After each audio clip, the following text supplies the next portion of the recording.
Notre prochaine vidéo, c'est sur le livre Carrefour des sciences 9. Nous allons voir la section 7.1 dans le chapitre 7 sur l'astronomie. Et le titre, c'est l'astronomie à l'époque de l'Antiquité. Donc, on va regarder quelques mots de vocabulaire utiles ici. Le premier, c'est l'astronomie. L'astronomie ici, qu'est-ce que c'est? C'est l'étude des astres. Et les astres, bien sûr, c'était dans l'Antiquité lorsque les humains regardaient dans le ciel et on voyait des choses. On a vu le Soleil, bien sûr, il y avait la Lune et il y avait d'autres petites planètes que nous pouvions voir. Chacun de ces astres, il y a un mot de vocabulaire qu'on utilise en astronomie, on les appelle des objets célestes.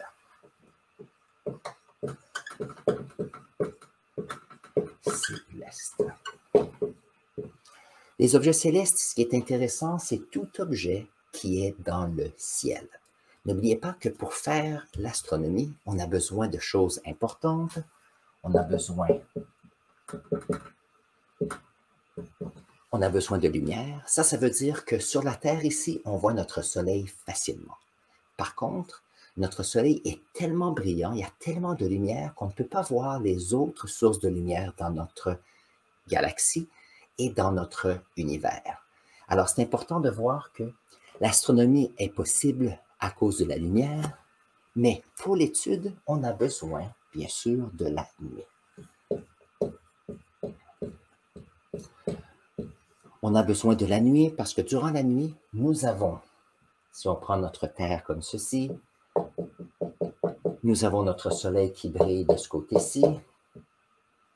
Ça ici, c'est éclairé. Et donc, le côté sombre de la planète, durant la nuit, on peut voir les étoiles dans le ciel. Et ça, c'est intéressant parce que ça nous permet bien sûr de pouvoir apprécier ceci. Voyons voir si on peut regarder d'autres mots de vocabulaire.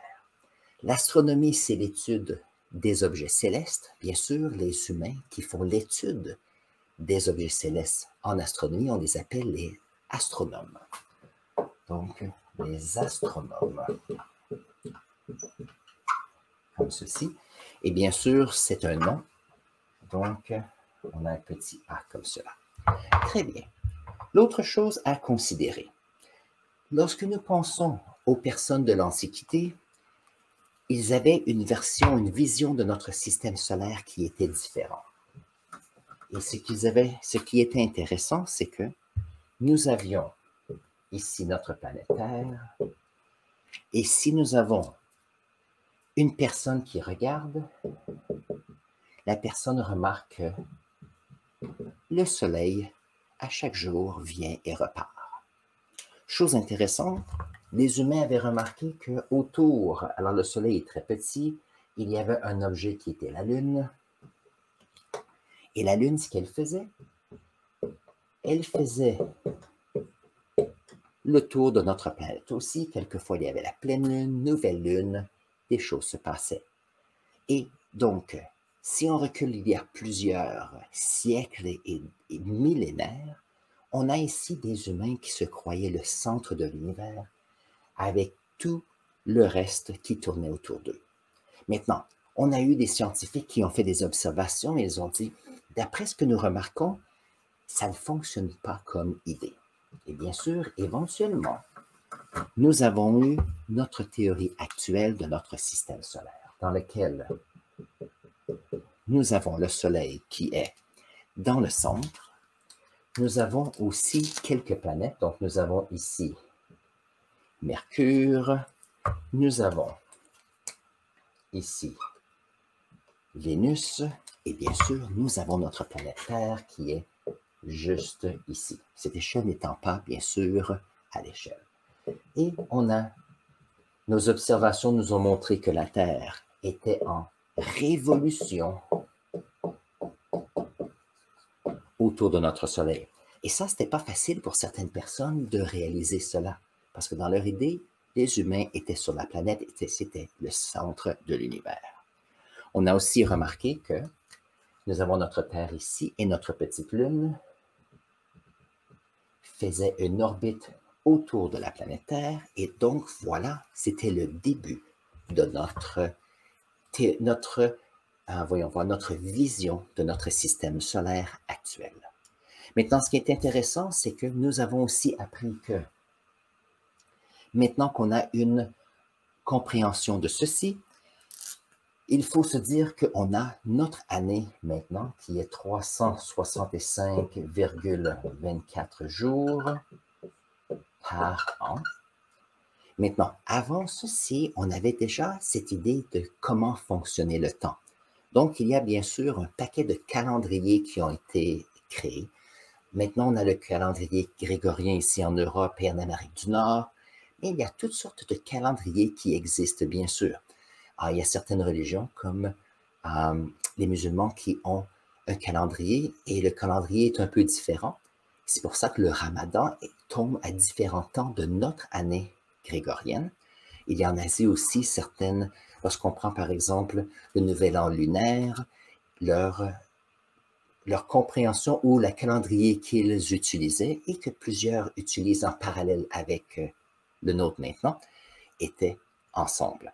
Et donc, c'est intéressant de voir cela. Si vous êtes intéressé à l'histoire des sciences ou l'histoire des calendriers, faites une petite recherche, sûrement que vous allez aimer cela. Maintenant, l'autre question que les personnes ont essayé de chercher, c'est de comprendre que notre petite planète est une sphère. Et ça, comment est-ce qu'ils ont réalisé cela? Donc, voyons voir. Donc, c'est facile de dire que nous avons une planète Terre comme ceci. Moi, ma croyance, je sais que la Terre, elle est une sphère. C'est une Terre ronde comme ceci, parce que je sais que celle-ci a une rotation sur elle-même. Alors ici, une rotation qui nous donne les nuits et les jours. Donc, il y a ici la rotation. Nous avons aussi des photos qui viennent de l'espace. Et donc, j'adore l'astronomie. Je sais que notre planète est une sphère. Et je sais aussi que nous avons une lune et que la lune est une sphère aussi. Donc, tous ces points sont importants. Mais comment est-ce qu'on a appris ou comment est-ce qu'on a réalisé dans le passé que notre planète est une sphère? Et ça, c'est quelque chose à considérer. Alors, voyons voir quelques preuves qu'ils avaient. Preuve numéro 1, si nous avions, c'était celui-ci. Dans le temps, nous avions bien sûr la marine qui était là. Nous avions des bateaux et le bateau avait des voiles, comme cela. Je parle ici de grands bateaux, bien sûr, des bateaux avec plusieurs mâts. Lorsque ceux-ci s'éloignaient de nous, ils ont remarqué que c'est comme si le bateau finissait par descendre comme cela. Et un autre dessin. Oups. Alors ici, c'est comme si le bateau disparaissait dans l'océan. Maintenant, si on parle aux marins, ils savent que les bateaux n'ont pas coulé.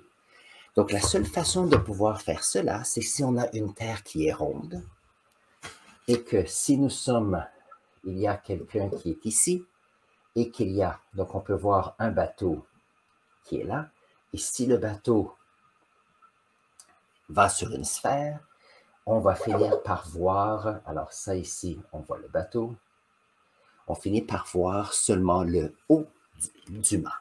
Donc ça, c'était une des preuves que, OK, il y a quelque chose qui se passe ici.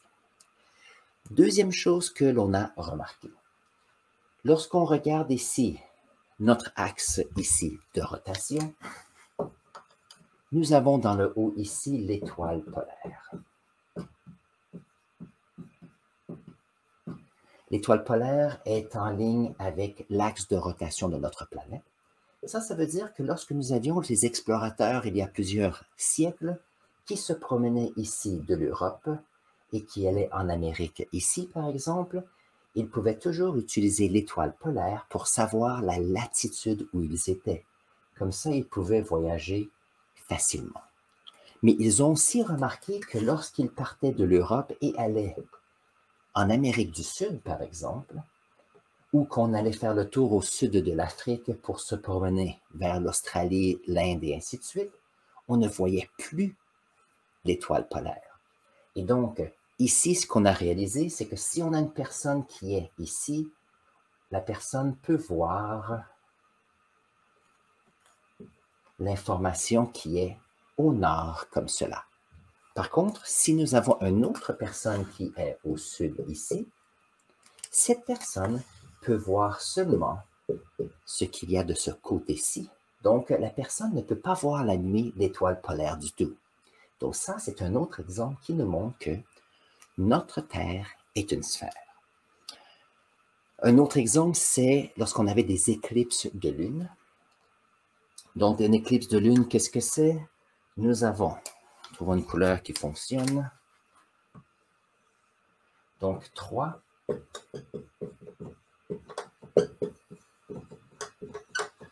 Éclipse de lune comme ceci. On a remarqué que lorsque nous avions la Terre qui passait entre le Soleil et la Lune, on avait ici une ombre qui était comme ceci, qui était une partie de cercle comme cela. Donc, chose intéressante, c'est un autre exemple qui montre que la Terre, ici, lorsqu'elle passe devant, entre la Lune et le Soleil, on se retrouve avec un ombre sur la Lune. Donc ça, c'est un autre point intéressant.